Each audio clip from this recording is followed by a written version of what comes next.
Is that what you just asked? Yeah, Yeah, okay. yeah. Is this a Yes. closed meeting or is it open to the No, public? it's open to the public. Oh, okay, got it. No, all of the committee meetings at Community Board 11, all of them are open to the public. If you look at the agenda, when the agenda uh it says for guests, etc. Yeah. So yeah, so that's the every meeting with Community Board 11 Mhm. is open to the public. I just lost you guys. Wait a minute. Oh, there we go. Jeez, forgive me for a moment. There we go. I lost you. Hmm. All right. I need to get another monitor so that I can move things around. So, okay, there we go. Okay, so Jeremy, could you let me know when we start recording? It's recording now. All right, great. Thank you. Thank you so much. Okay, fantastic. All right, so I'd like to call to meeting the Education, Culture, and Youth Services meeting, September 14, 2022. This is being live streamed and recorded. We have our committee members here, and we also have our guest speaker, which is Carol Ann Gilligan, which has been at our Education committee meetings before, which I had the pleasure to be at. Yes. Yes, it's been quite a while, and Mhm. so much has changed. Yes. Yes, which yeah, when you asked me the question, I was like, everything was a shock to a lot of people, but So sorry to hear. My gosh, all of your losses. Horrible. yes, within 1 year. So, but we are moving on because education within our borough is very, very important for our children, which I'm sure you have that close to heart. Mhm. So I'm going to, without further ado, I'm going to have you introduce yourself, um, how long you've been principal, and then we will have the questions after you have your presentation. Is that okay with you? Sure. We talked loosely about it. I figured I'd fill you in on what's going on with the school, like you suggested. And so my name's Carol Ann Gilligan, everybody. Let's see, principal at Van Nest Academy, PSMS 498. And we are in our 13th year, believe it or not. Wow. When did it get fully built? What was the year? 2010. It was 2000. And that was a year that St. Dominic's closed and you guys were built. Yes. That's when you opened, right? We opened September 2010. We had the big ribbon cutting ceremony on Bronxdale. I fought hard to Yes. name the campus after the fallen firefighters, Myron and Blue. And we had, Yes. God, all of the FDNY there. It was a beautiful ceremony. We're flashing back to all of those things right now. Yeah. We kind of got robbed of our 10-year because that was 2020. COVID. It was Yeah. COVID. We were supposed Wow. to have special graduation and all of this stuff Uh, here. So that was kind of tough. But I was at the CEC meeting last night, and they had district planning there representing. I was flashing back to having to go in front of the CEC to defend my project proposal for the school. oh, And what's funny, the reason why I'm bringing this up now is the same the same feeling in the neighborhood, the same passion in the neighborhood in Morris Park that existed in 2009 and 2008, probably leading up to the building of my school. The building was the need for more middle school, oh, right? And so, what is Yep. going on last night that I spoke about, and someone from thank 108 you. spoke about, right, was the need for this beautiful new building addition on 108 and maybe even 105. Why aren't they making it more K to 8? Well, thank And you because then myself, along with other people, Mhm. especially parents from PS 108, Yeah. and we have been discussing this in the Education Committee and at other meetings Hmm. about the need because CEC 11 knows because they were at our education meeting Hmm. that years ago, we're going back, we were owed Hmm. 3,000 middle school seats Seats. and counting. And all I gave you was, aside from my existing fifth grade that go up with me, I offer you 30 to 40 seats every year. additional Wow. beyond our current fifth graders, which does not help the situation. And that has not changed in 12 years. I know, I know. I think we need to bark a little louder and get a little bit more of a squeaky wheel oiled. I know that every time I have an opportunity, like we did on Monday night at the Van Ness Neighborhood Alliance meeting, Mhm. we had City Councilman Feliz there. Marjorie, City Councilman Velasquez wasn't able to be there. She actually had a family member have a heart attack like an hour before the meeting. My So, goodness. yeah, so she wasn't able to be there. But one of the things that was put down was that CEC 11, which Community Board 11 is a part of, needs middle school seats. We need this for our children. And 108 did have a very good representative there that brought it up. I'm so glad. And then afterwards, I got up to talk about that, but also that the district planning people that have been working with 105 and 108 have not at all reached out to Van Nest, because when these two buildings open up in 2024, there's going to be a large competition for the same number of elementary students. Since Exactly. I opened up, they opened up 357 and they opened up Steambridge. And we've seen that with, kindergartners vying for the same one. So my whole existence of relieving elementary overflow for 105 and 108 is not going to exist any longer. So Oh my what God. conversations are you inviting me and my community to? Should we zone? And Right. if we zone, then should that argument again be brought up? If we're zoning, we have our own zones, then that's more of an argument perhaps for you to have your own middle school. Right. Right. Now the issue with PS 481 is because the landowner, which is the New York Archdiocese, still owns the land. And Mhm. the conflict of interest with the sex education is why it won't go beyond fifth grade. Wow. But but it has been discussed with myself along with CEC 11, maybe having um, the sex education or that particular uh, subject be remote and off premise. So Right. that's now we're trying to do a workaround, but it has only been in the talking stages in the last few years. I don't know So, if that would work, but definitely I think you look, this is a total layperson. I have no idea. I don't purport to know how the DOE works at this point. All my years in, I still don't know. But yeah. I So, think fighting for the K-8 for 108 is the way to yes. go. And I don't know if 105 is going to be doing the same. I haven't a clue, but But I what know I've ups heard that 108 wants that. And Yes, exactly. And they have said it from the beginning. And Vinnie Marie, which has come to our meetings, along with other parents and also the coordinator, they've always had a very good showing. And there's also been special meetings. The need for this is very, very uh, pragmatic to the families and to the children. Mhm. A lot of pet families, if they don't have a place to go for sixth grade, their enrollment starts going when the parents are in fourth grade. They need to get their children in the next school, the fifth grade, where they're going to continue on to middle school. And Right. it's such a burden for the families and of course it is disruption for the children. Now I Mhm. know PS 481 because I went to St. Dominic School. Mhm. My son graduated, and everybody else, it was a community school. You can hold up to 575, and I know that that's questionable right now because some of the classrooms are taken over by universal pre-K. But I do know that they can, if it all gets discussed, can have middle school in there. It's just if we can get the archdiocese to work with the needs of the children and not just the protocol for the Right. conflict of interest.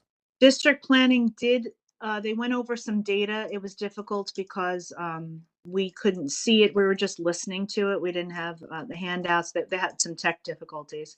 But from what I remember, the numbers of enrollment this year at Pelham Gardens and 144 I mean, we all took a hit with enrollment. Enrollment is down overall. We had a lot of flight out of the city, out of the Bronx Yes, to yes. other states, upstate, etc. Where, other children are coming into the area and are replacing the ones that we lost, thank goodness. Oh, okay. That is good to hear. Yeah, so slowly, God willing, we'll be getting, money back mid-year because we took a hit. Van Ness took a huge hit. We lost over 100 students. Oh, my God. But we're It getting, could have been a lot worse. It could it have been. and we heard that we're not as hard off as others, so I can't complain too much. I didn't have to lay off anybody. But That's good. I do know that those middle school numbers over there are under enrolled. So that is going to play a role in their determining whether there is a need for 108 to have middle school. And that was always the contention, right? You have, Yes. that is your zoned middle school. There are seats there. There'll always be seats there. If it was over enrolled, historically over enrolled, you'd have more of an argument for it. So Yeah. I Yeah, don't but you know how know, it's gonna go. yeah, but you know what? If you build it, they will come. Come on. Mhm. Mhm. I know a lot of the kids from 108 go to Catholic school after fifth Yeah. grade. They Mhm. don't want to go to 144. It's too far for them. Yes, it is too I far for teach them. at St. Francis Xavier, which is right near Van Nest, Right. just a couple of blocks. Yeah. And we had some kids enroll from 108 this year. And I know St. Clair's has a number of them also. Yes. Yeah. Yeah. Yeah. That's what, we've heard over the years. It's the same thing. If they don't make it into Van Ness, then parents pursue other choices. Mhm. Well, now, Van Ness Academy goes up to 8 or, 8. yeah, that's what I thought. We're Okay. still the same. So we opened up with 2 classes on every elementary grade. Wow. One self-contained that, moves up and then starts over again when they graduate out, and 3 classes on 6th through 8th. So our 2 fifth grade each year go up to 6th, and then 1 class is left No. for the outside Mhm. middle school choice children that are allowed in. So when I say 30 would be the minimum that we'd get in, because class size is 30 in middle school. Okay. But if the other 2 classes have less than 30 in them, then we have room for, 30 to 40. Okay. historically. Now, is it still lottery? In At, middle school choice, yes, it is. I still, when I promise you, I swear on whatever you want me to swear on, I have no you have stake no or way of, consideration in this whatsoever. And they're Yeah. back again to over enrolling me with 34 to 36. Is there, I mean, that's the one thing, everybody was so happy when Van Nest Academy. I mean, I know the history of that building. It used to be the Borden's, the Yeah, Borden's warehouse, Mhm. so there's a lot of history on that corner. And everybody was so excited, but then we were like, if it's lottery, if I have a child across the street, I can't even take them to a community school. Yeah. Right. It's like, and there's no way, and it's just really frustrating because I wish there would be a way, a preference that if you lived in the area as a lottery, you would get first preference. You do. Yeah. You do. Who do we go to we that? still, Where do we remember that the protest? preference is still if you are 108, 105, or 83 zone. Yes. You have first preference, and then even higher preference if you already have a sibling in the building. So that's one thing that I know a lot of candidates for November are fighting for school choice. Yeah. School choice really should be focused on the children, location. I went to a community school my whole life Mhm. well, we didn't have pre-K, from kindergarten to 8th grade. And that became my family, my second family. And all of the children that became my close friends throughout all those years, even at this age, are still my close friends Mhm. because it was family, and children that are missing out on that, it Mhm. shouldn't be taken away from them. I Right. agree. I had the same experience, Bernadette, that you did. And I'm big for school choice. The money needs to follow the child. Yes. And we have, empty classrooms in Catholic schools that can be filled. And parents would come to us if they could afford it. Right. Now, I know with the Catholic schools, the one thing that I knew about, and I didn't know about this until my son was in second grade, was be a student's friend. Be a student's friend is if you want to keep your child in parochial school and you meet the criteria, the principal of that school can actually have you fill out an application and then it goes to the archdiocese if Hmm. they have enough slots. I was blessed because almost had to take my child out. I'm a single parent and I couldn't afford in second grade to keep my child in. But I would sacrifice groceries to keep my child in, and I was going to do that. But my son got chosen and he got his sponsor up until eighth grade. And then Mhm. that sponsor said, if your son goes to parochial high school, we will follow him into parochial high school. And they Wow. did. I was blessed, but the only way I found out about it is that I was going to the superintendent meetings actually representing St. Dominic's. It's Mhm. not advertised. So anybody that's listening, if you're going to parochial school and you want your kid to stay there, see if that's something that the principal has Right. that they still have.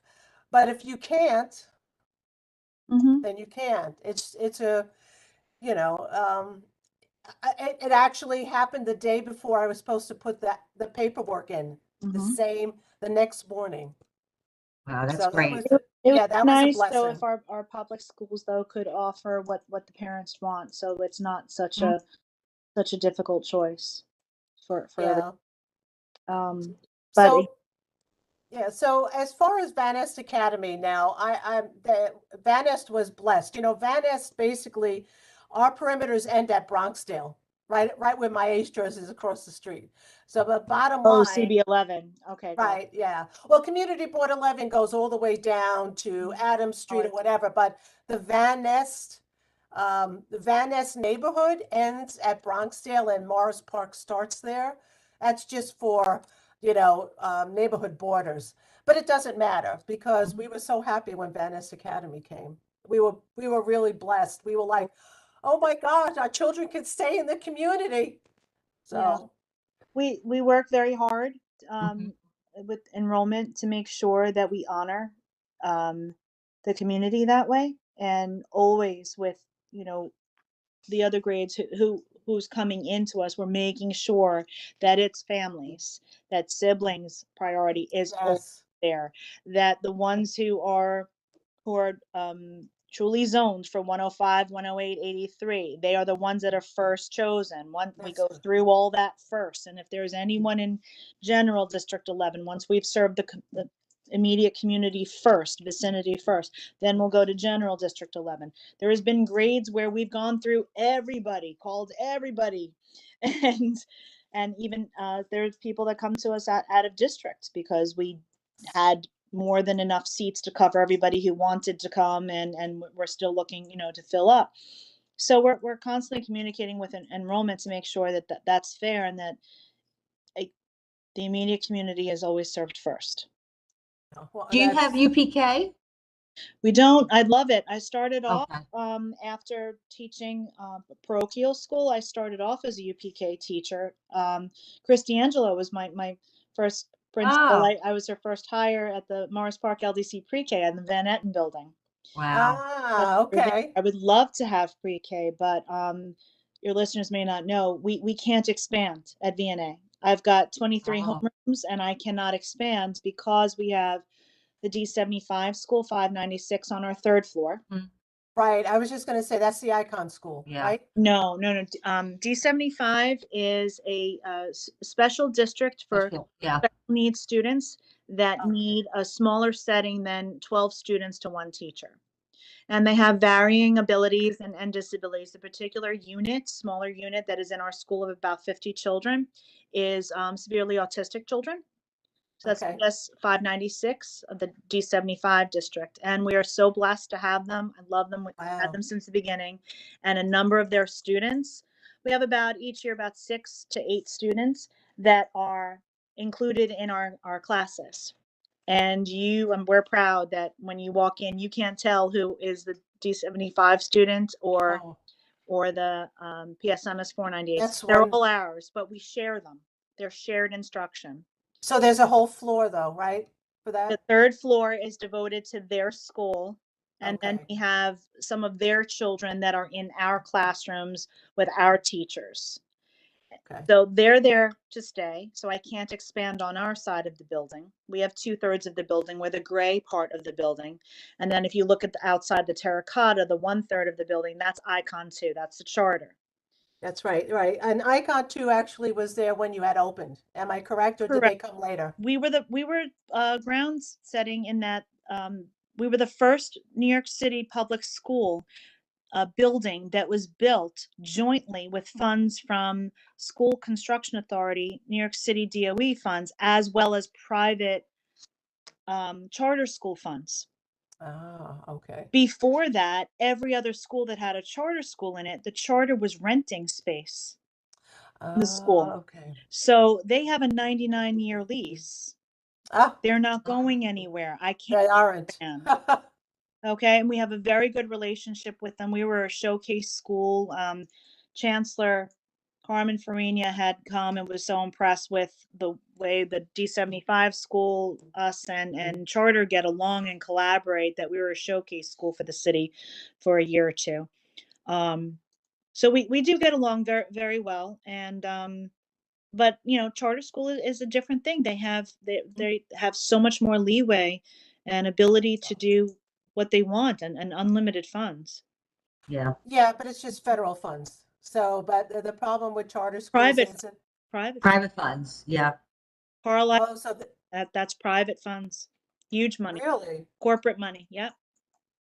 interesting. They, What happens when the corporate money runs out? don't know. They keep expanding. They're up to, I don't know what number right now, 8 or 9 maybe. So Okay. Oh, wow. Well, I'll tell you, the one thing I do want to ask, at some point, I will want to ask you to, Carolyn, if you would be a guest speaker at the Van Ness Neighborhood Alliance. Would you be opposed to that? no, if you just let me know what you want me to talk about, I'm fine with Q&A and whatever. I've been doing this for a long time. If there's Okay. something specific that you want me to talk about, or just tell the No, I mean, I'm trying to line up a lot. I always try to line up guests, etc. So, it's something that I know that a lot of families, etc., would want to do, is to hear from the principal. So, while I have you here, I'm asking. So I will be in touch with you. That's totally different from this meeting. I have So, a question for you though. I just had jotted some things. I don't know. Kick me off. Take the mic away whenever you want. You let me know. never. So one of the things that I'm sure that when schools are zoned, community board is involved in that, correct? Um, I really don't know, but I did ask district planning to communicate with me regarding what is involved in zoning. I want to know pros and cons of it. the word zoning, the word zoning basically probably comes from the Board of Education, as far as talking Okay, about didn't know if school zoning. has anything to do with it, but I am. Are you talking about zoning to expand on the No, building? no, Okay. no. Okay. Zoning, rezoning, like PS 83 has a zone. You have to live within Yes. that zone to go there. We are not a zone school. They never zoned us. So your Oh. school choice, though. So then your It's school not choice. school. It for What are kindergarten you? and 6th grade. It is. It's not school choice. It's overflow. It's and priority for 108, 83, and 105. We're in this gray area that no other school exists like mine, and I don't know going forward 2024 when the extra buildings open up if that is something that should stay or not. I'm opening up a conversation with district planning right now. See what's Okay. best for the community. I Hey, hi, also Carol. think that who is that? Hi. You can go ahead. I had a question, but you can go ahead. Who's speaking, please? That's Malcolm. So are we supposed to wait for y'all then, Yeah. or what's the other way? All right, I'm gonna have to mute everybody. I'm sorry, because Malcolm, can we leave our Q&As for a moment from everybody? Oh, wait a minute. I'm sorry. I'm trying to unmute you. Malcolm, can you unmute yourself? Yes, I'm here. Did you ask the question? Yeah, I actually I was curious. I wanted to understand, how that process works in I have regards to. Luke Malcolm. All I know is Uh, hearing about buildings opening up and expanding their enrollment. And all I asked last night, district planning, is could you please meet with me to explain how this is going to impact in the future Van Nest Academy and our enrollment? I'm trying to safeguard our viability and our enrollment. I guess. That's Are all you where I getting am right now. I don't know pros and cons, nothing about it, because we've never been zoned. Makes sense. Are you like experiencing overflow from other districts? No, I don't know. I don't know where the other schools are. All I know is we've been steadily trying to recoup our loss of enrollment. Right. All schools have. Yeah, us too. Extremely low enrollments. Yes, Most people are moving. A lot went to Connecticut this year. right. They said District 11 overall had a 30-something% loss of enrollment. Wow. Now, Okay. And you did ask that last night at CEC 11? Ask quick. Did you ask last night at CEC 11? You said you went to the I meeting? got that fact that I just told you from the meeting last night from district planning. Yeah, the data is available to everyone. So if you wanted to ask for that presentation from that board, you could probably share it. Oh, yeah, I'm Be sure interesting. it'll be on the website, on the website Yeah. as far as the link. But they would actually be able to know. I mean, I'm assuming that any kind of zoning, et cetera, has to go back to either the chancellor or the Board of Education. Yeah, and the So, fee and et cetera. Yeah, yeah. this isn't something, all I want to know is what it entails right now. That's the where, o- yeah, I mean, since the community boards are mostly advisory, I would think that if the education committee agrees on sending a letter of, a letter of support, that's something that we could do. And I could check with Jeremy, I could check with we also have, here is the new chair, Yahe Obid. I could check with them actually at the leadership meeting. So I could check on that as far as doing a letter of support. great. Another thing, Also, go ahead. Is that you? I'm sorry. Yeah, it's me. I'm sorry. I was gonna ask if it's possible we could meet with whoever's in charge of that or any of our elected officials to figure out what's going on and what they're planning to do to address it.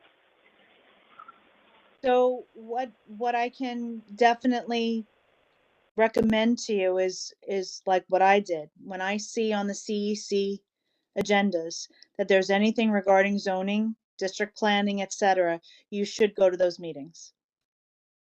And actually, I had gotten that email Mm-hmm. and I did not get it out to everybody. And there was a meeting last night. But see, I will send out to anybody who wants it. I could actually put it, the CEC 11 website in the chat. Right. So- And last night's function purpose was just to introduce the team. Max Applebaum was one of the ones in district planning, and I forget the gal's name who presented. They were introducing and just really letting the community know what district planning does and the current projects that they're working on, because if you travel around District 11, most of the schools have scaffolding. Most of the schools are going through expansions. Oh, wow. So it's not just like we have scaffolding, but ours is a mortar, 12 years old, and we have a mortar and brick issue that they're fixing. They're doing the pointing, probably. It was crumbling. We had crumbling and cracks. So that's what the scaffolding is about, and they'll be working on that throughout the fall and into the winter. So everyone is safe, but it's funny, they don't make things like they used to anymore. No, no. Are you having problems with the fact that they did the road diet on Bronxdale Avenue? So that's what I was going to ask you. I have no idea the purview that CB11 has, if you can assist with us with Department of Transportation.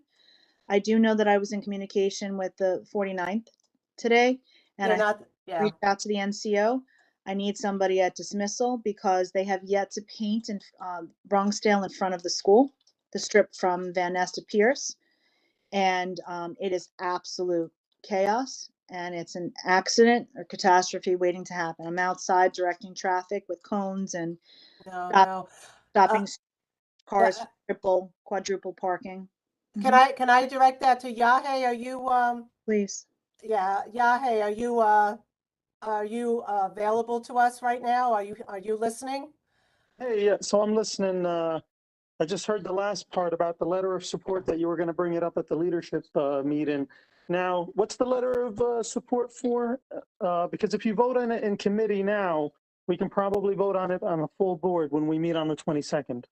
This Okay. is so premature, guys. I have no idea what the process is. I was just letting you know what was discussed last night regarding district planning, and that when they've been building at 108 and 105 with the intention of opening in 2024. I was at the meeting, and all I asked was, please, we need to have a conversation with me, the 498, because I need to know what the impact on our enrollment is going to be. So I asked for a meeting to discuss that, and are they planning on zoning us? What does that mean, et cetera? I didn't know if CB11 has any purview in that, or you would find out about that later. We are in no state. We're in 0 stage right now. I'm just looking for. That's so, but we have to start somewhere. That's, Right. you know, so the point is that Van Ness Academy is not zoned. It's in a gray area. It's Mhm. not school choice and it's not zoned. Right now, it's overflow. Am I correct? Except for 6th grade, which is school choice for those seats, and kindergarten is always that I don't decide who's kindergarten. Okay, so your preference would basically be school choice. Is that what your preference would be for all of the grades? All of the grades, no, the grades are open as long as the children are coming from a priority of 108, 105, and 83. They get first priority and to be sent to us for grades 1 through 5 and 7 and 8. So you would like to be zoned? You would like to be one No, of? I'm not saying, I don't know what it entails. What I want to know. Okay, so you want to know the process of zoning and what it entails? I want to find out, would it benefit us or not? If it's not going to benefit us, I'm not going to advocate for zoning. Okay, I want to find out what zoning is, what it will do to us and our community. Would it benefit or not? okay, And Okay, then if I do need any advocacy on your part, I will certainly reach out okay, if needed, but I'm sure that would be. It was originally approached to me by former Superintendent Misha Ross Porter. She said, okay. maybe we should consider in the future you rezoning. This was brought up when Steambridge opened up. And 83 was going through rezoning with Steambridge. Okay. Remember that whole thing that was Yes. going on? They had recarved the 83 zone and for what is it, 457? That's when it was brought up to me that maybe in the future you should be zoned, but no one ever spoke with me regarding what that entailed and pros and cons. So, right, so I'm a you, believer, so in I other words, both you sides. want information on this and if it will or will not benefit you. Correct. Benefit the Okay. community, the school community. Mm-hmm. Okay, Mhm. okay, we could definitely look into that. I know between myself and Phyllis and Malcolm, or we could look into that. So I guess at this point, a letter of support is basically premature. Correct. Correct. Okay, I'll so be sorry about that. or phone call or something. Someone will be meeting with me with district planning and the deputies, Dr. the deputy superintendent. They're aware, so they also are part of that discussion. So again, all I did was lay groundwork for asking for a conversation. Got it. Okay, all right, so sorry about that. That's okay. But yeah, hey, we were actually, I think it was fielded to you regarding Department of Transportation. If you can assist us with safety and dismissal and the double parking issue that we have with parents and just general safety on Bronxdale Avenue. It is absolutely atrocious. Because the lines right now, for the road diet, that was done like months ago, and the lines are still not drawn. DOT has not completed the lines. We were promised it was supposed to be done not this past June, last June. Yeah, so I think this is a question to DOT and Keith and the commissioner. So And also the basically- 409. We have the public safety meeting next week, and I'll make sure to bring it up then too. Thank you, Phyllis. It seems like every time we ask for some resources from the precinct, for whatever reason, they always don't have it anymore. And it's unfortunate that this is where we are because they're so short-staffed. Mhm. Right. So do you have any support from the school safety? Do you have school safety agents at your school? They took away one of ours. We're down to one. We used to be three. The last couple of years, COVID, we were two. Now we're down to one. And they've told us that their more academy classes are going to be graduating soon. Okay, now that you see, that's something Bernadette can probably send an email to the captain, maybe after today's meeting, if you can just, ask him for some assistance there. I know they're going to say we have so many other schools in the precinct, it's going to be impossible to cover them all. But since you took the time to come on tonight and make that request, maybe that's something we can do.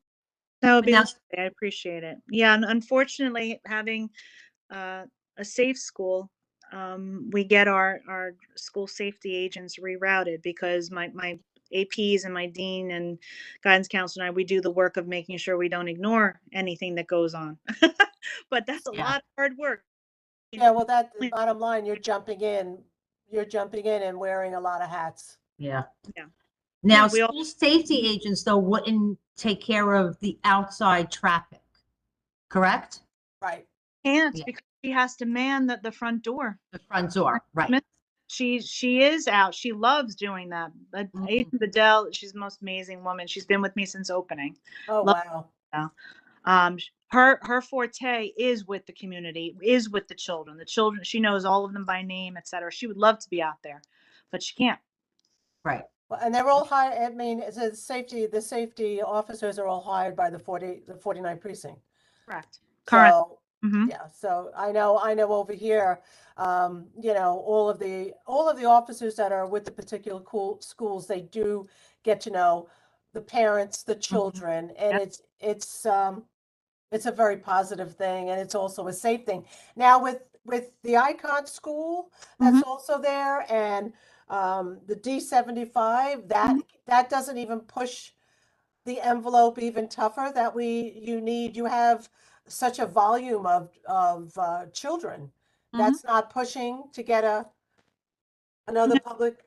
Charter runs, they employ their own security, if you will. Do they and have one? they don't have it's not a school safety agent. They have people that they employ. Okay, but Not that doesn't add to your safety. not comparable to ours. No, it's private duty, I guess, whatever. Not uniform. Okay. But we luckily we all agreed from the beginning, and every year we meet, we're close, we really don't have any conflict. We stagger our morning arrivals and dismissals, so we try to make sure that we're not Yeah, that we don't nothing have that happens. critical mass of parents and buses and cars.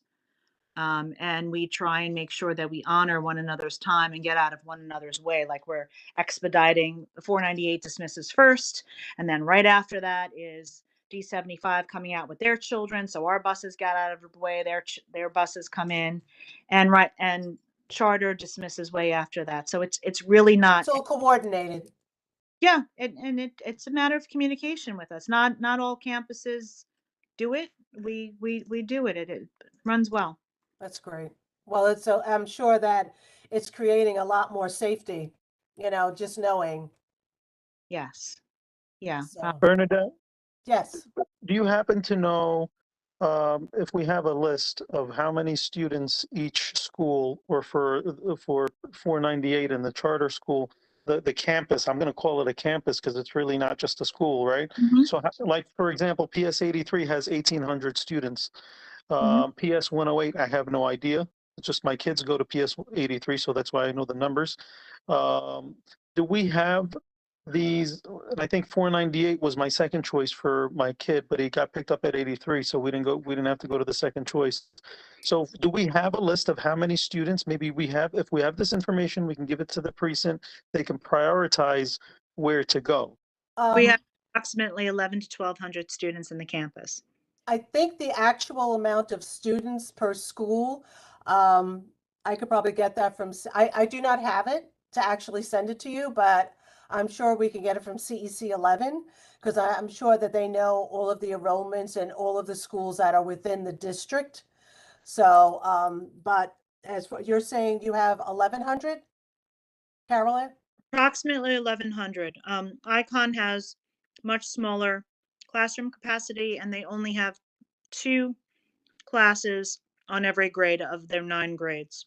So they're approximately 4 to 500. I'm at capacity 650, excuse me. And the third floor, 596, is about 50 students. Are you talking about D75? Yes, Okay, about 50. 75 x 596 is their DB. Oh, okay. Mhm. Okay. They're not a District 11. District 75 is citywide. Citywide, It's a- okay, Yep. okay. Okay, so I could definitely find out. I mean, I'm sure I know CEC 11 has, it's on their website. It has all of the schools that are there within CEC 11. And I'm sure that information is right there. So I will find out. I'll see if there's an actual list, a PDF that I really should have, but I don't have in hand. So All right. so I definitely will do that. Um, so there's a lot. The one thing I guess I want to open up questions Mhm. to the committee members if they have any, and then to the public. So Phyllis and Malcolm, I don't see Keith here, so I guess he's not here this evening. He's absent. So do you want to start off, Phyllis, and then Malcolm with any questions that you have, Carolyn? Yeah, I don't really have any questions. I just want to let you know that the Bronx Columbus Day Parade is October 9th, and we are sending you an invitation to join us in March. Thank you. Thank you. I had a sickness with family member last year. I was not able to participate. I missed a lot of last year, but Has has everything improved this year? school wise, yes. Okay, okay. I, As long as I lost you're okay. I lost my mom in the spring. I was taking care of her for the last year and a half. Oh, I'm so sorry. Sorry for your loss. Thank you. Thank you. Yeah, yeah, that's rough. Mm. Sorry about that. I lost both my last couple of years. I think a lot of people, are losing some really great family members. Yes, yes. Yeah. So, so Malcolm, do you have any question for Principal Carol Ann? I'm sorry, I'm at a work event, but no, not right now. Okay. Okay. I do have a question before we open it up to the public. First of all, I'm just so happy that you are still principal and that you are part of, from the beginning with Van Ness Academy, and um, you have just been a beacon of light and just such a great thing for, I'm sure, all of the children. Thank you. Really, you have. With all of the things that are going on within our Board of Education, we have issues with curriculums. Have you Mhm. come across issues with curriculums in your classrooms and with your teachers? Are your teachers following the curriculum? Are they kind of adding their own influences with the children? Are you monitoring that in any way?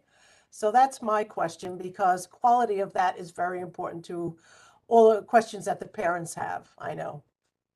So, one of the nice things about being a school in good standing is I don't have to be dictated to which curricula we use. So we do have that flexibility. So where, we can make choices, and the way we make choices at our school, and we've switched curricula a number of times, is we get committees together of the teachers and we get them to pilot different things. Let's try a unit here or there and let's see how it pans out. And if you like it, we will invest in it. We will switch to that. So that's how we've made curricular decisions and programs that we follow throughout the year. What we really like is expeditionary learning for our reading and writing at grade level, and I invest in 100 book challenge and ERLA independent reading level for children reading at their own level. So we have instruction at grade level and we have instruction at their own personal reading level. And the books that we choose represent our children. We have a very diverse population. We're very lucky to have that, truly representative, of the Bronx. And our books and our stories and the writing and the resources that we use represent our children very, very well. And my teachers that we choose to hire represent and follow that vision of mine. Okay, I want our students to see themselves in the curricula and the activities that we do and what we supply for them. So you will, see that in our school. So we are very purposeful in that, in choosing curricula where our children see themselves in it. It's not just, one culture or what have you. We also choose curriculum that is celebrating students' differences, celebrating their similarities, not just tolerating. Um, so that's my mantra: celebrate, don't just tolerate. So we want to that's the kind of resources that we look for and we build in, knowing that every program that you buy, anything that you buy, that the salespeople are having you purchase, nothing is perfect. And what works one year for one set of students in front of you is not necessarily going to work for the next set of students that are in front of you. So we're constantly tailoring the lessons, the units, year by year for the students that are sitting in front of us, what they need. So in answer, are we constantly monitoring? Yes. We're adding, subtracting, supplementing from other things. It's rare that we use anything as is. I think maybe the first year that we purchased something, if we changed over, my mandate, if you will, or wish, is that try it as is. And then if you find that you want to edit something, you're coming to the table to the committee with educationally sound reason to make any changes, because you've tried it as it should be. And not because you have a hunch. No, you try it out and then you tell me why it's going to work or why it needs to be tweaked. Mm. Well, that's good. At least you have the teachers basically having a committee with the teachers and getting input from them constantly, which is I like that. yeah. Yeah. That makes for good teamwork. Yes, absolutely. It is. Yeah. And there's teacher buy-in. Their oversight needs to happen to make sure that they're following the vision of the school and the diversity. I haven't had any issues with parents upset with curriculum. I want to make sure, I'm a public school principal and teacher educator, but I also K to 12 parochial school education. My parents chose parochial school for me. So while I run a public school, I like to say like to run a parochial public school. We may not be able to teach religion, but we teach values. Very good. Yeah, and that's like so that. important. Yep, absolutely. How do you deal with or do you get pressure for needing to teach DEI or any kind of gender inclusive issues? Is that something that's within your classrooms that you are coming up against, or I'm not receiving any pushback. I'm not receiving anybody forcing me to do this. However, We have advisories with our children. All K-8 have advisories with their social, either social worker or the guidance counselor. And we are having we've always had very frank conversations with our children. It comes up as needed, as the children are asking questions and issues come up, etc. So we are blessed in that our children trust us to open up to us, ask advice, and be the liaisons perhaps between friends or family, etc., on all sorts of subjects. But I can honestly say I am not being pressured at all to teach anything that is not developmentally appropriate to our younger students. Okay. Well, that's very good to hear, and I understand that that is a challenge for a lot of public schools, and principals and teachers Mhm. and parents with their children, especially for the younger children. Right. You know, We're teaching a respectful, inclusive environment.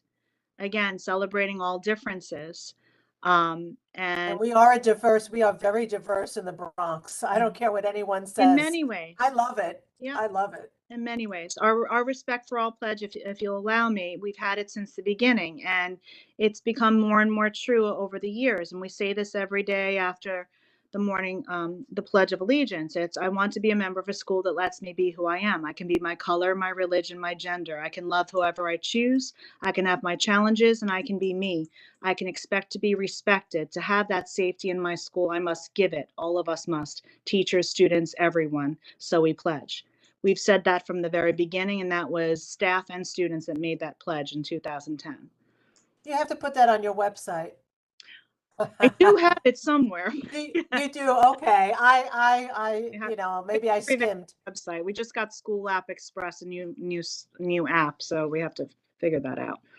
Very good. That's just very important. The Mhm. other thing is, how is your PTA?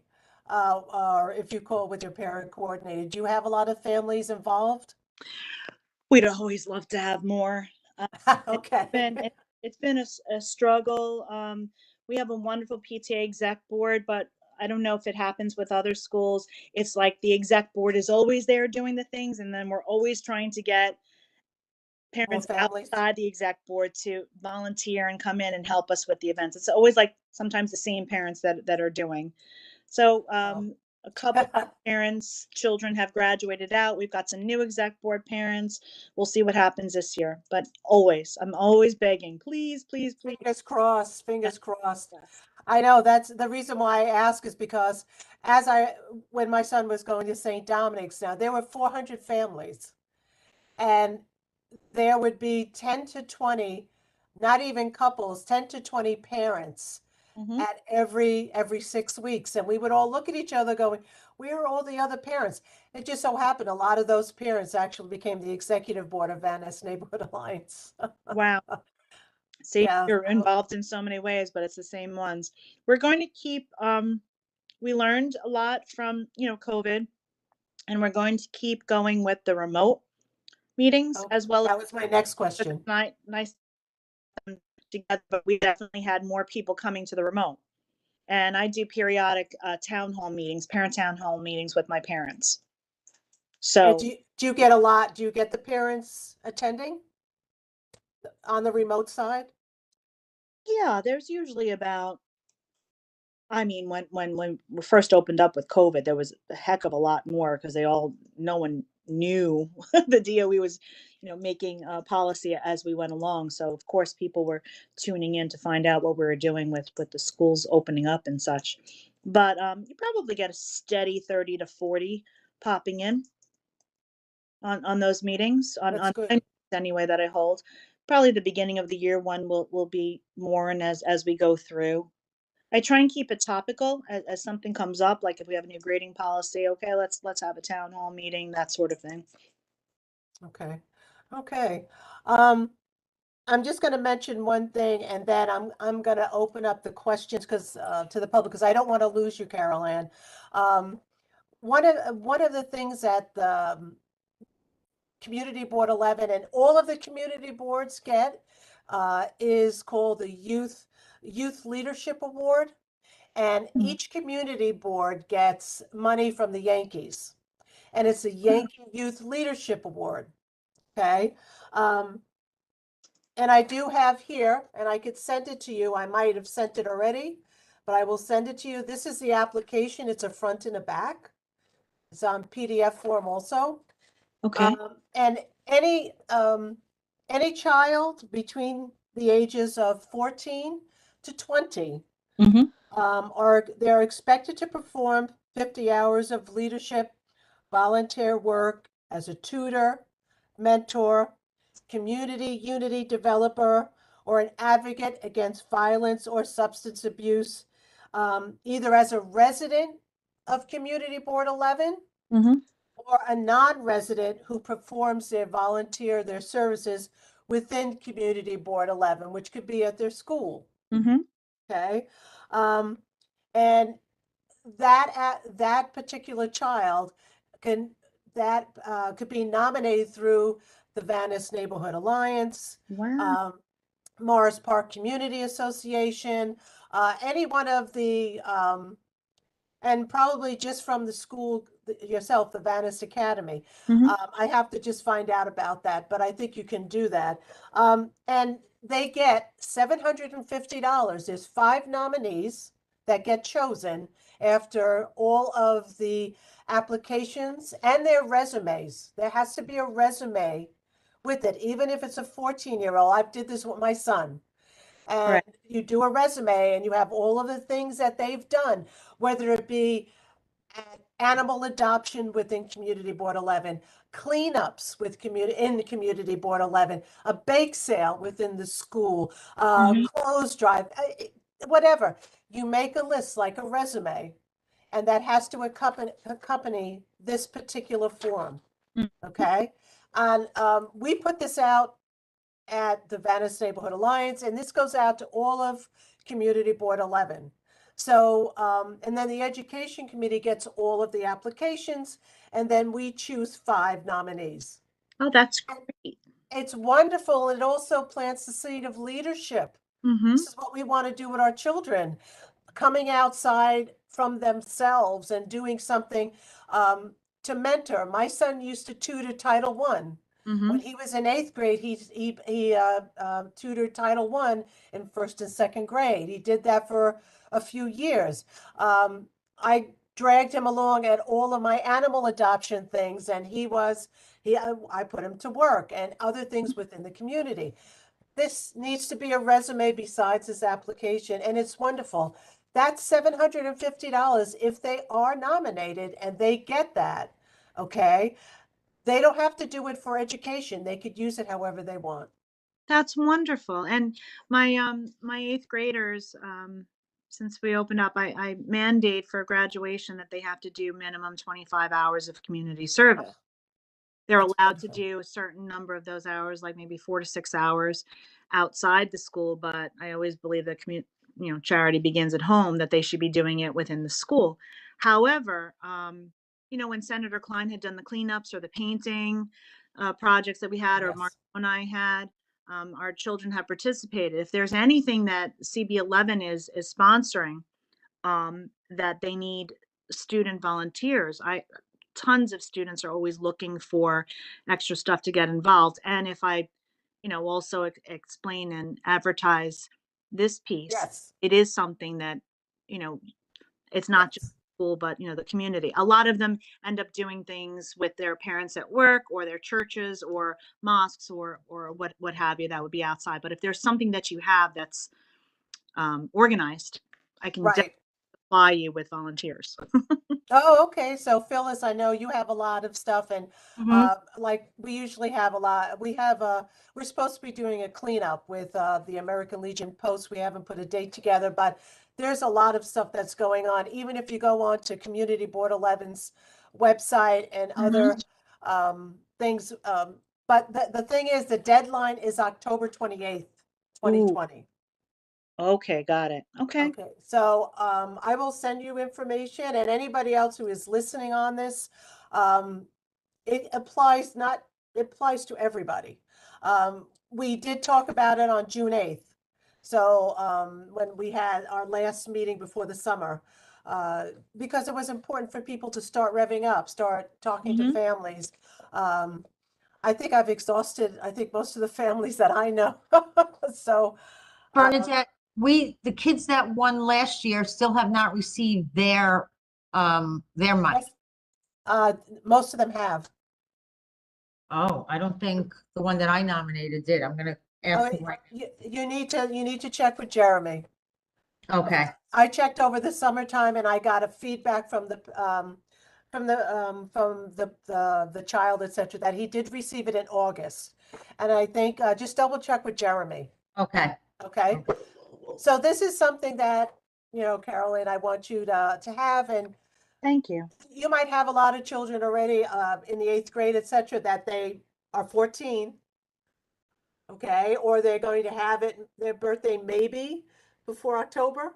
Mhm. So, but it's something to have, so,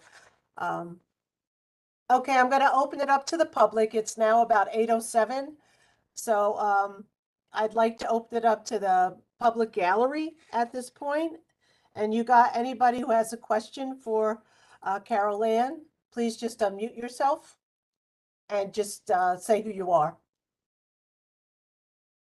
I see 1, 2, 3, 4, 5 people from the public.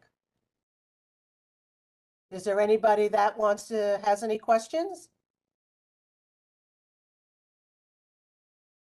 The 7959 number had their hands up before. There's no name with your number. Do you have a question? Phone number 7959.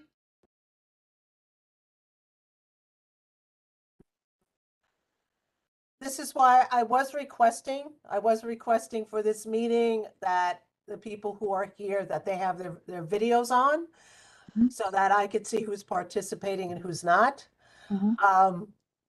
So I know I have other questions for you, so I'm gonna jump right in. Go How ahead. about that? I just I just was checking the chat. I know that there was some questions and Malcolm was talking. I'm just going to reiterate, please, that there is nothing, it is premature to talk to anything about the zoning committee, et cetera. Okay, I need to speak with district planning to see what they are planning first. We're not entering into any discussion about actually zoning. I'm fact finding right now. I was just gonna say, That's it. That's all I am. Why? Because I just was at the meeting last night and district planning was talking about it.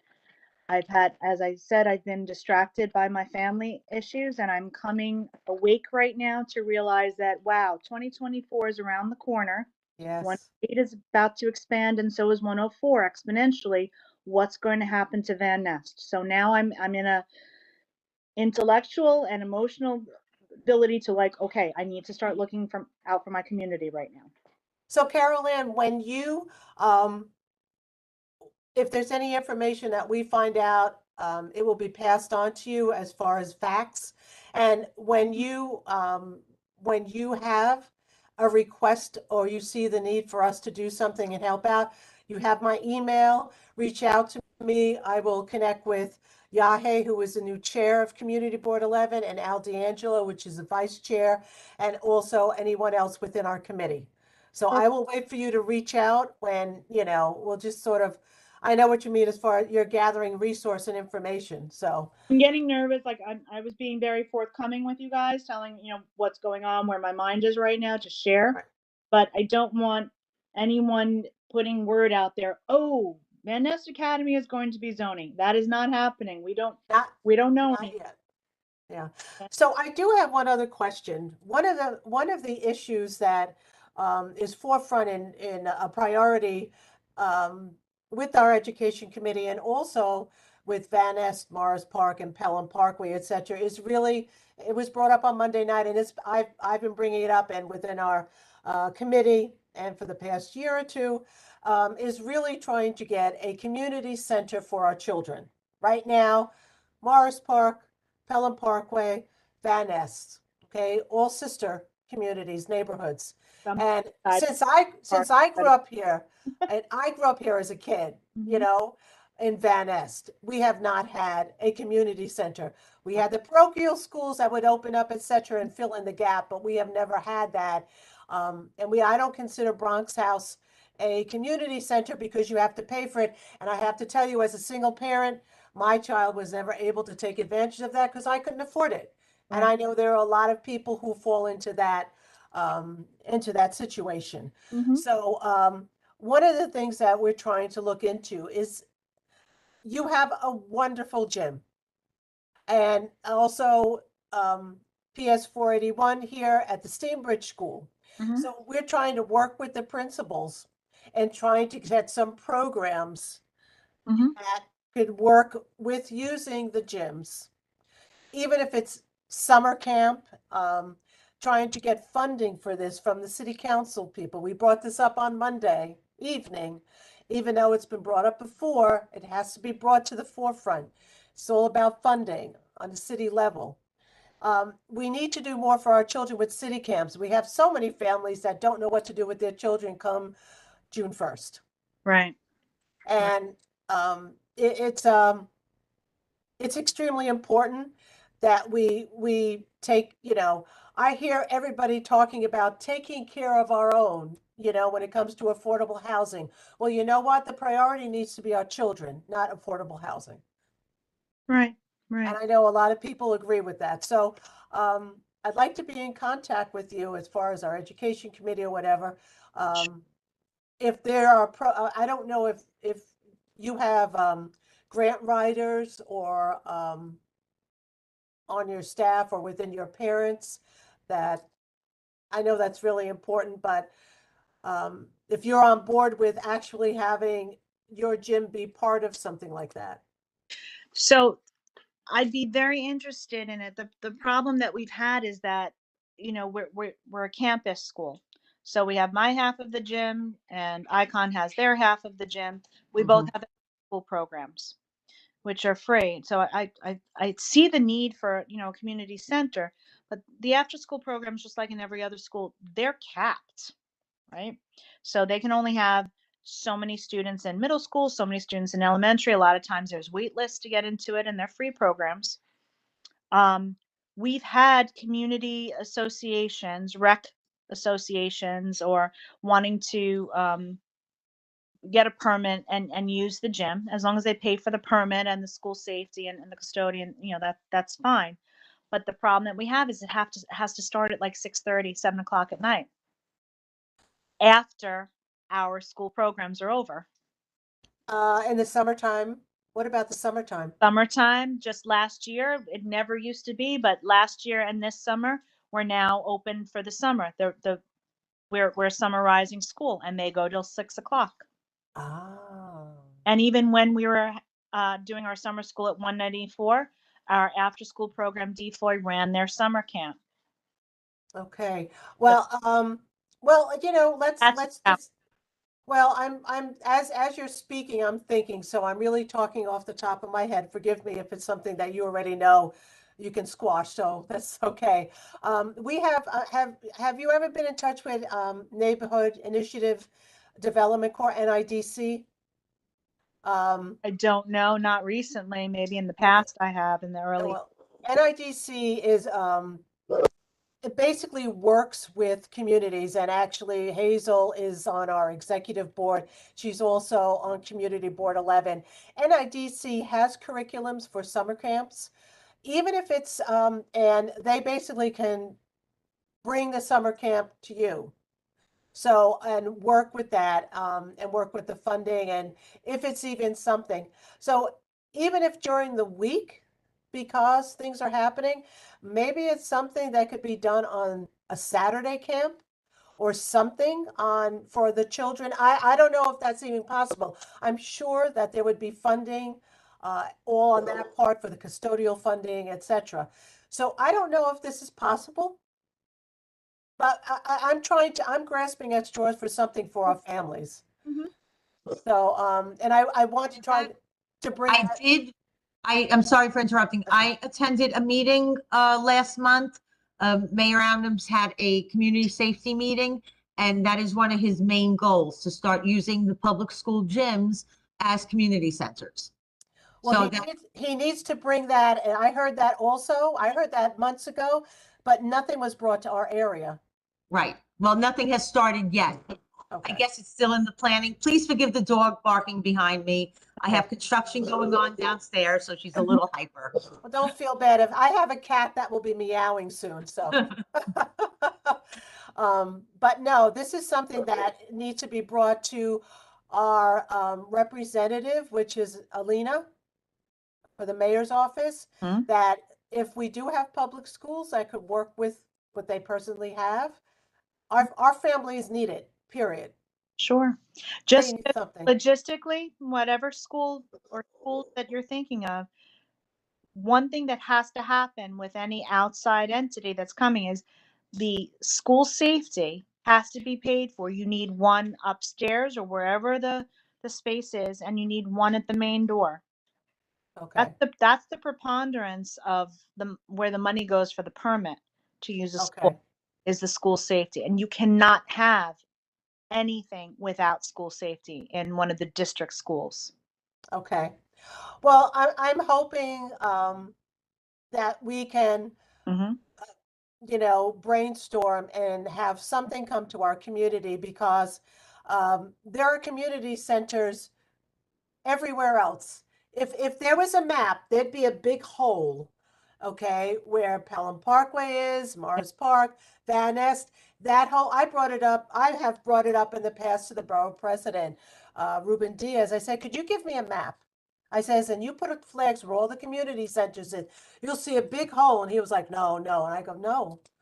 What I is said, doing with the New York Sports Club that closed? that, well, this was brought up, I brought up on Monday night's meeting at Van Nest Neighborhood Alliance. I go, we have real estate now. We have that real estate. We also have with the bowling lanes. The actual owner of that property lives across the street. Mhm. And I already, as soon as I realized, when the bowling lane closed, I sent an email to Frank Pestone and I said, you want your legacy to live on? Have a community center in your name. Mhm. I have to push that. I'm on the Morris Park bid also, and he's also on the bid. I have to bring it up again and again and again, Mhm. because we do have real estate now. Mhm. Before we didn't. Right, right. There's also a gym at Jacoby Hospital that we should have as a community center. It's right next door to the theater. That's smart.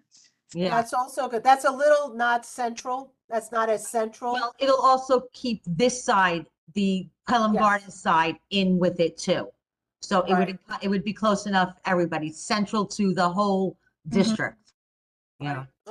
Bronxdale would be a good area because it hits on Van Nest. Pelham Parkway comes in right from Bronxdale and Morris Park. It would really be a central location. We also have the Utz factory. That's being turned into a supermarket. Oh, really? Yeah. See, I mean, we need to hit while the iron is hot. And since I'm not a realtor, and even though we have realtors on Community Board 11, it's like everybody needs to come in there and say, you know what? This should be a priority for our community, for our children, for our families. I mean, if I had a community, half the people I grew up with are, in jail or dead because they didn't have a direction.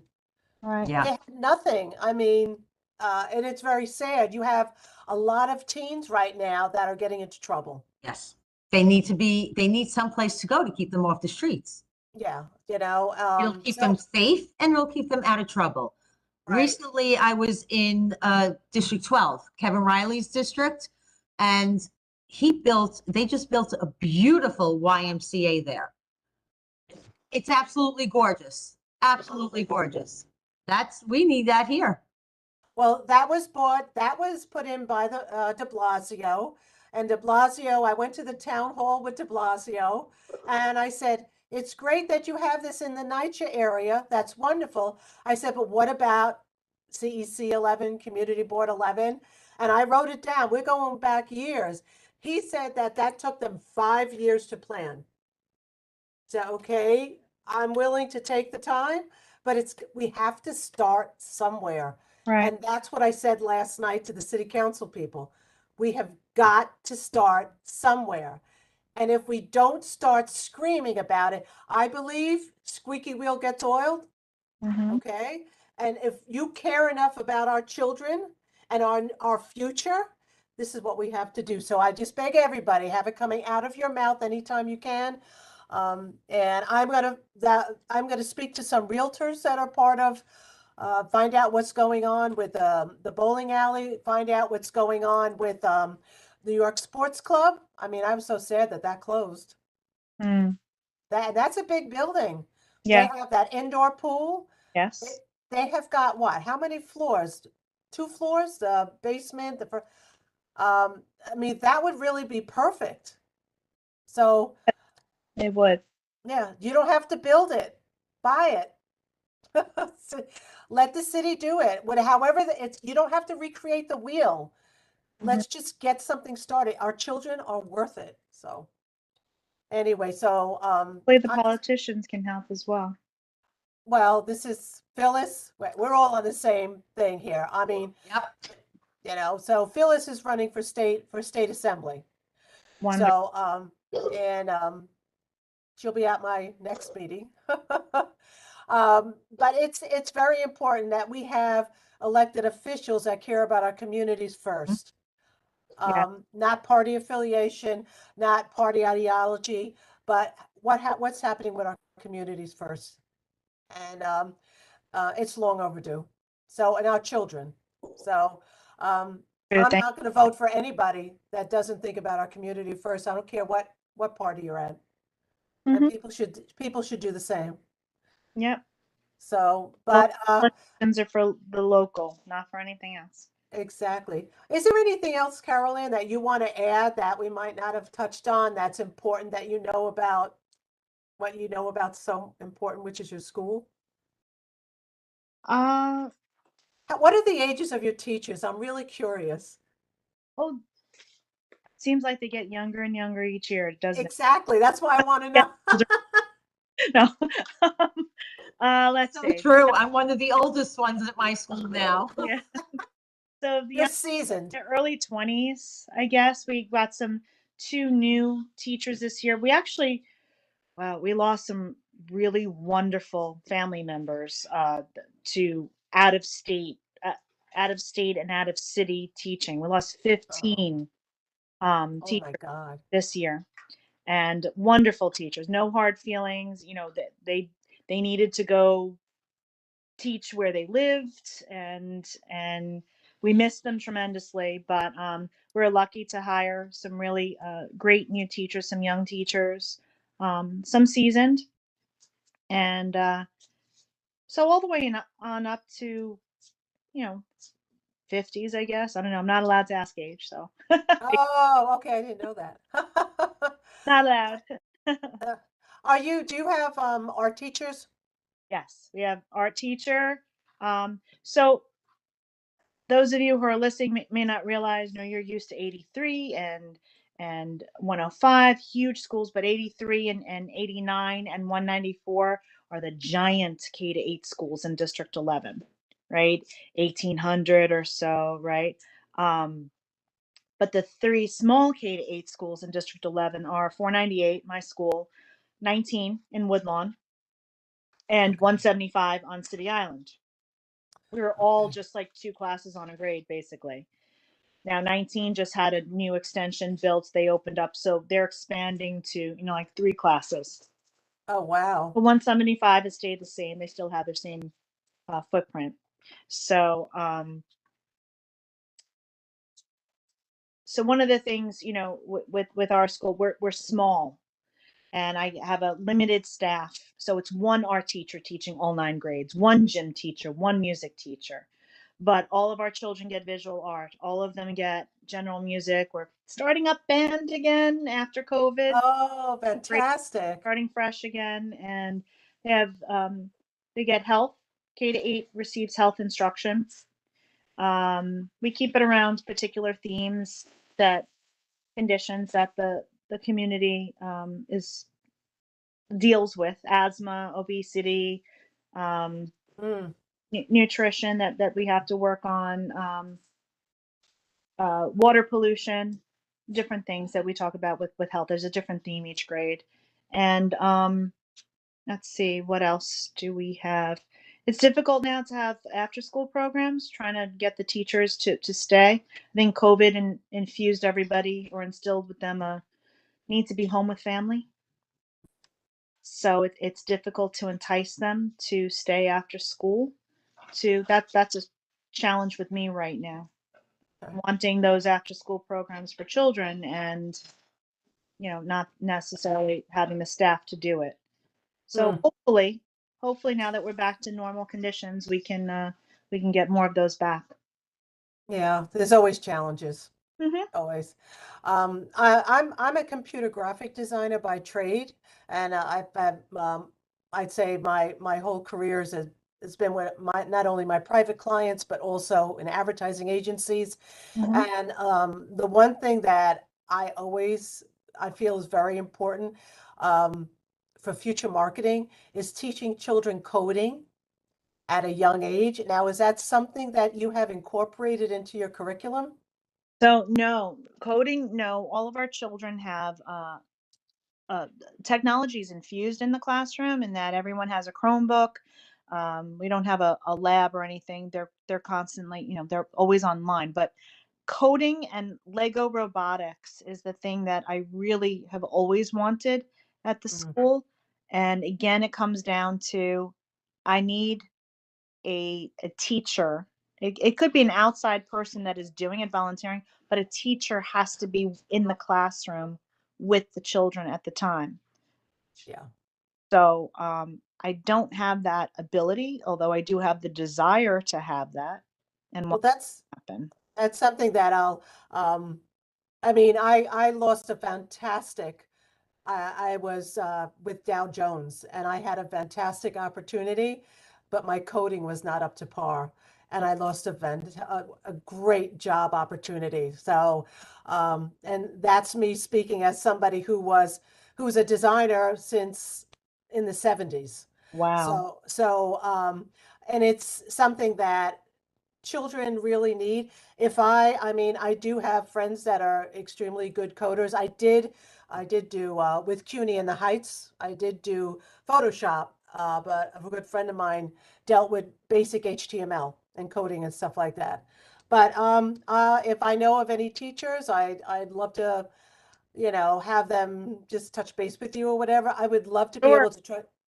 If anyone has that knowledge and wants to volunteer, and then I try and get a teacher who may not know it but wants to learn it with the children and oversee the children after school, we can make that happen as well.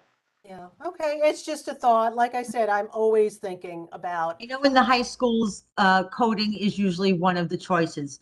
But when you're at the lower levels, unless it's an after-school program, you just can't fit it into the day.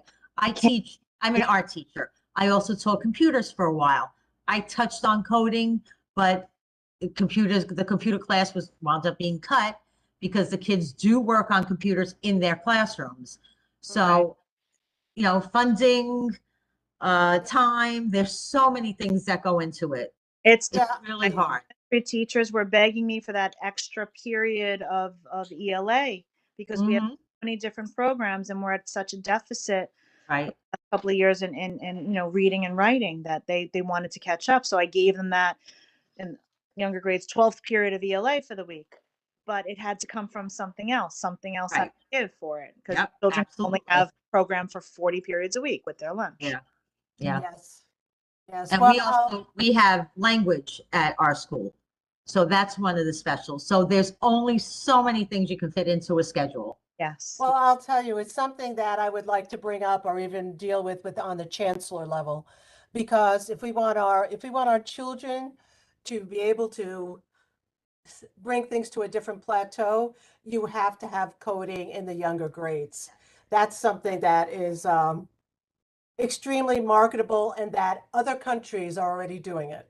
Wow, that would be so cool, and they'd love it. They're ripe for it, the same way that they can acquire, other languages. It's At a young age, they're like sponges. Yes. They get it a lot quicker than us, okay? Mhm. So yes, that's just, I guess those are my wish lists for them. And you know, if I you know, it's something that, you know, needs to be in people's forefront of their minds if we care about where the level of quality of our education is. And these children, if they don't get it at a younger age, they're not going to be marketable when Right. they get into high school. They're going to be behind everybody if they don't, unless they take it as an extra class or whatever. And I don't think a lot of kids are going to have time for that. So anyway, but I guess that's where my head's at. Right. Um, I, go ahead. I'll take one more if that's okay. I'm over at my aunt's house and I just wanted to spend some time with her. She just got back from Florida. So if that's okay, one more question, is that okay? Sure. Is there anybody else that have any questions? And if there Sunshine, are, I know you're a new board member. Do you have a question? Janine, do you have a question? No, I'm good. I just joined just last minute to listen in. Thank you, Tiz. Hey, Mr. Dwayne? Capone. Hi, Dwayne? how are ya? No questions. Thanks for having me. I think it was a great meeting, and still in observation mode. Thank you so much. Okay. thank you. Okay, so Carol Ann, I'm basically going to say thank you so much for staying with us and answering us questions. And I think we're going to be in touch with you with a lot of things. Let's stay connected. Great. Okay. Just so you know, if anybody, Van Ness Neighborhood Alliances is going to be having a fall festival Sunday, October 16th. If there's anybody that wants to, any children that want to volunteer that are interested with the Yankee Leadership Award, if you can kind of spread that with some of the parents or whatever. I know it's very short notice with you. Feel free, I think you have my cell phone number. If not, I will give it to you. I'll give you Phyllis's number also. And Great. you know, Just, yeah, put that, all of it in an email to me and sure. stay in touch. Thank you so much, Bernadette, Phyllis, everybody speaking with Good you. night. Nice meeting you. Hey, thank you. Nice meeting you all. Thank you, Carolyn. Bye-bye. Um, okay, so Phyllis, do you have any other questions that you might want to direct? I don't think so. I mean, obviously, we're going to fight for middle school. We need middle school seats. Yeah, so I've had a couple of phone calls from parents from 108 wanting my advice on what to do with their child next year when they graduate 5th grade. And really, what answers do they have? Do they travel all the way across to 144?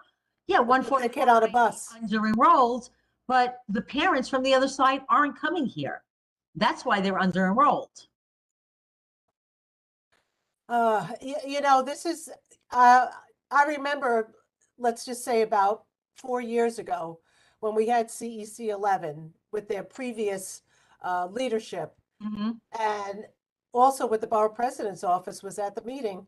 And this has been ongoing, and whether it's not coming from, it wasn't addressed with the chancellor, it Right. wasn't addressed with the Board of Education, how important this is. And Mhm. why are our families suffering? Why are the children suffering? Right. And uh, I just, I don't really understand what we have to do to actually light a fire somewhere and to get things going. Well, honestly, we need our elected officials to fight for it. I know in Yes. Inwood, they just bought Visitation School and church, and they're turning it into a public school. Now, why they can put a middle school there and not where St. Dominic's was, I don't know, unless everything was removed. Because I know there's stuff from underneath the church that needs to be removed, to make it not a church anymore. I don't know what the reasoning was there, but yeah, they're putting up a building and a new school there. Yeah, see, you know, as far where the ownership of the archdiocese is our property owners. Mm-hmm. So as like I said, the issue with where the old St. Dominic's with the Steenbridge School is, I know that they could put, the principal basically said that they can't do it, but I feel that I'm not in agreement. I feel that they can open up for middle school. which is more important, I think, than some of the other occupants of the classrooms. I know there are special needs with some of the classrooms, but they also have universal pre-K. But I do feel that that would really be such a blessing. Mhm. But like you said, there is real estate now, whether it be for a community center or for middle school, there is real Absolutely. estate here. Plenty. So Yes. I don't know if the education committee should have meetings with all the elected officials and sit down with them Mhm. and say, this is what we need, how do we get started? Which is what I asked on Monday night. I said, this is what we need. How do we get the ball rolling? Where do we start? Okay, you are the elected official that has the resources at your fingertips. Where do we start? Is it you working with the Board of Education? Is it you working with the borough president? What do we do? We have to push with that. So right now, between Felice has part of our area right now until the new lines are finalized, and Marjorie, as far as city council, we should basically get meetings with them along with Vanessa Gibson. Yeah. And maybe we should do that, call a meeting and say, this is an emergency meeting that we need to discuss. We have to stop talking about it. We have to stop doing something. I don't like talking about something without putting action behind it. Absolutely. All right. So, well, that's what we got to do. So between you and I and anybody else, as a committee member, Malcolm, you're a committee member. We need to I could put together a letter and send it out to call a meeting. I really don't know what else to do. So if everybody is in agreement with that,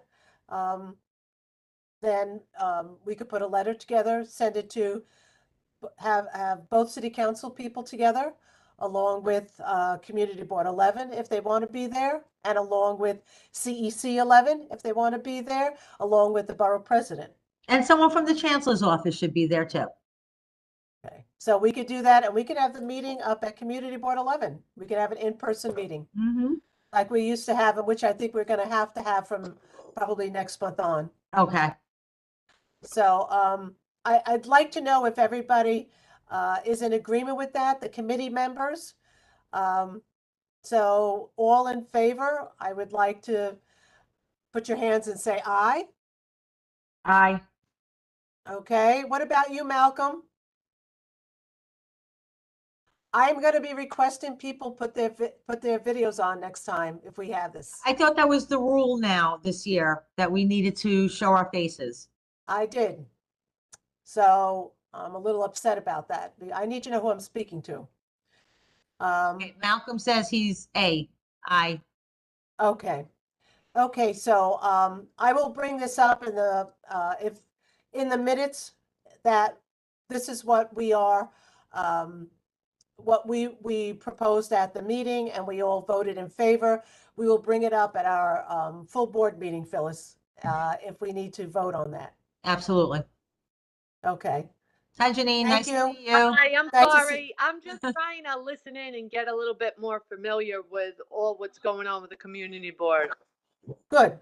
That's good. That's why all of the meetings I are just open have a up to the little public. craziness in my house right now, so that's why I didn't have the video. We all got it. Look Don't at me we all? behind me. I have animals. I have animals that scream in the middle of while I'm talking. Even though Phyllis I'm has a going dog. through empty nest syndrome, but it's still a little crazy at the moment. That's okay. You're preaching to the choir. Don't worry about it. This is just all for everybody to be a part of something that's important. So, most of the people that come to our meetings are just, we need to be a united front, Mhm. and we need to get, I know that we can get especially from PS 108 and 105, we can get more people at this meeting. Discussing what's needed. We need middle school seats and we need a community center. It's going to get harder as they're cutting class sizes. It's going to get more uglier. So Absolutely. Exactly. There's no room for the kids we have now. That's what I'm saying. I don't even want Yeah. to be around when that happens. Yeah, they're gonna cut the class sizes to 22. And where they What are putting you the gonna kids? do with the extra 10 kids that are in that in every classroom? Oh, that's crazy. Well, I'm more concerned about our real estate. If the real estate goes, then we have no option within our community. Maybe we'll house them at Jacoby. We'll have what, We'll, what? we'll split Jacoby. We'll make it an education center. Oh, you mean instead of just Let's homes? not get me started. Okay, sounds good. Sounds good to me. Cool. Okay, well, this is what we brought up at meetings, you know. I don't think people would push back, communities would not push back if other priorities that are sitting in the wings Absolutely, are addressed first, 100%. right? Take care of our kids first. Right. Our kids, our seniors, senior housing. I mean, there's a list of priorities, yet you want to take in, and I think it's noble to be able to help inmates, but the communities want what's important to them first, and the ones that have been here for decades. Well, the sad part is, I just have to let the dog out. the sad All right, Phyllis.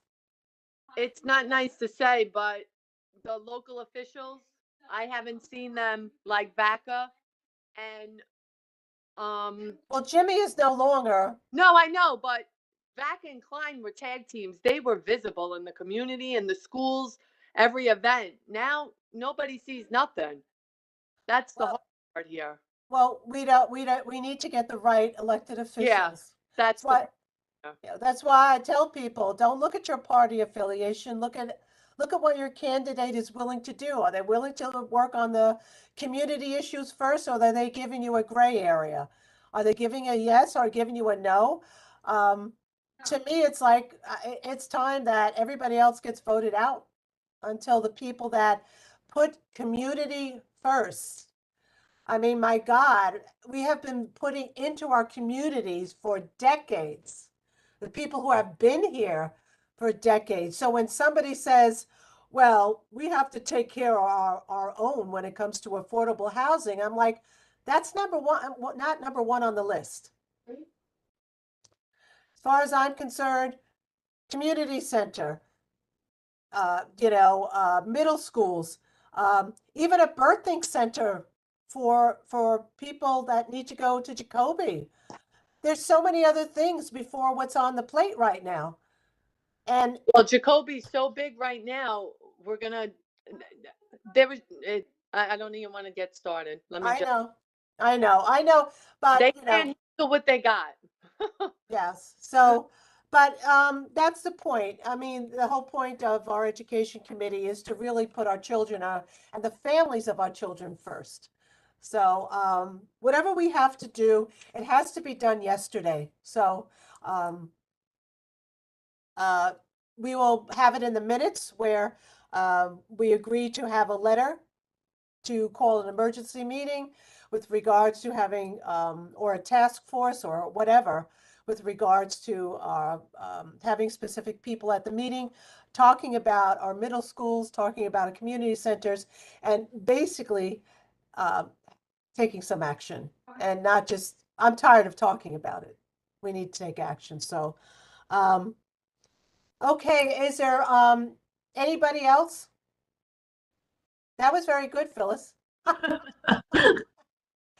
Poor baby got a quickie. She's pulling on my dress. All right, if everybody, I don't know if there's any old business that needs to be brought up. I know the new business was the Yankee Leadership Awards. We do have a deadline of October 28th. The resumes and the forms need to be submitted to Community Board 11. Okay, but they have to, the actual nominees have to go through a 501c3, which could be Morris Park Community Association, Van Ness Neighborhood Alliance, Pelham Parkway, Precinct Council. Precinct Council. Didn't they also used to have the Explorers? Do the Explorers? I think the Explorers went through the 49 precinct. but it has to go through Right. one of the you have to get in touch with that anybody on the executive board, and the president of that organization has to receive it and sign it, and then submit it by 5 o'clock on October 28th.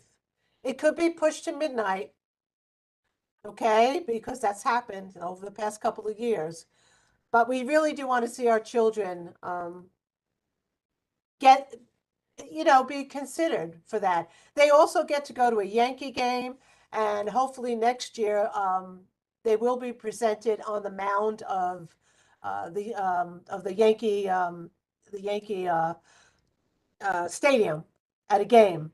Mhm. And that family and the child will stay for the game, so free. So it is a great thing, but the goal is to plant seeds of leadership and to come out beyond themselves to doing things within the community or to fighting for the things that they have passion in their heart. So I'm do hoping that we do get submissions. So we have to push that within our community. We have to push that within the talk to different people, different businesses. Please, any questions? You could send an email to myself, to Phyllis, to Malcolm, to anybody. You could call up Community Board 11 and ask questions there. They will send you. So please do reach out. Oh, I see that. Oh, I just saw in the chat that that's right here. It said Malcolm is still at work. So I understand, Malcolm. You're juggling tonight. It's okay. And I did see in the chat room here that Chun Chun, and I have her email address, and I will reach out. I will reach out to you.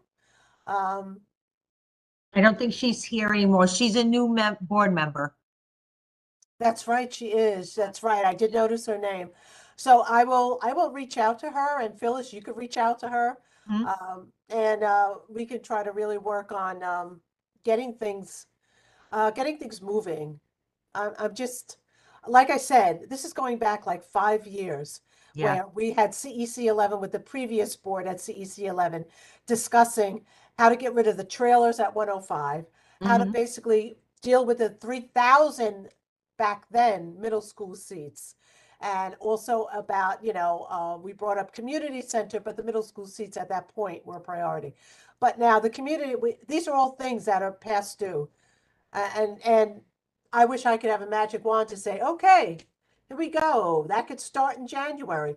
Yeah. If we don't have the elected officials behind us with the process and the protocol to do it, Absolutely. it's not gonna happen. Absolutely. Yeah. So, so anytime anybody is dealing with what's coming up, which September 29th is going to be the public hearing with Just Homes. That is going to be, where's that? It's going to be at 7 o'clock 7 o'clock at the Jacoby Rotunda, at the Rotunda. which is now the Morris Park Community Association Theater. Okay. So at the Rotunda, and if nobody knows where it is, you could ask. I know I've been to the Rotunda, but I think only once. So when I get there, I will ask about where it is. If you come in the Seminole entrance, it's one of the first buildings you come across. It's literally a round building. Is that by the nurses? Is that building Yes, 4? Or right next building- door. Right Okay. next door. Mhm. Okay. Yeah, and actually I was there for a past public hearing with Blondell Commons, I think, when we had it there. Mm. I think. But anyway, We also have a show going on. We have a show Sunday, the 25th, a 50s doo-wop show, and it is going to be held at the Rotunda. It's the first show for the Morris Park Community Association Theater. okay, and I still have to buy tickets for that. That's actually my mother's birthday, so I'm, and she's always in, whenever I hear September 25th. But Yeah. yeah, so I definitely do want to do that and send it out, get it out to a bunch of people so that they get tickets. So, okay, and without further ado, I think that we can close. It is now 8:50, and I'd like to adjourn this meeting. Do I get a second? Second.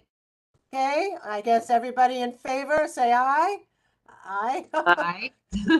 Okay, so we will close this meeting. I want to thank everybody for being here. And thank you, Phyllis, for taking the minutes, etc. And I hope everybody has a wonderful day, and feel free to email anybody in the committee. And if you do want to join, feel free to put it out to Community Board 11 that you want to join us as a board member. Mhm. All right, everybody. I'm going to basically close the meeting, and I wish everybody a wonderful time and a great weekend. Good Okay? night. Thank you, everybody, for coming. Good night.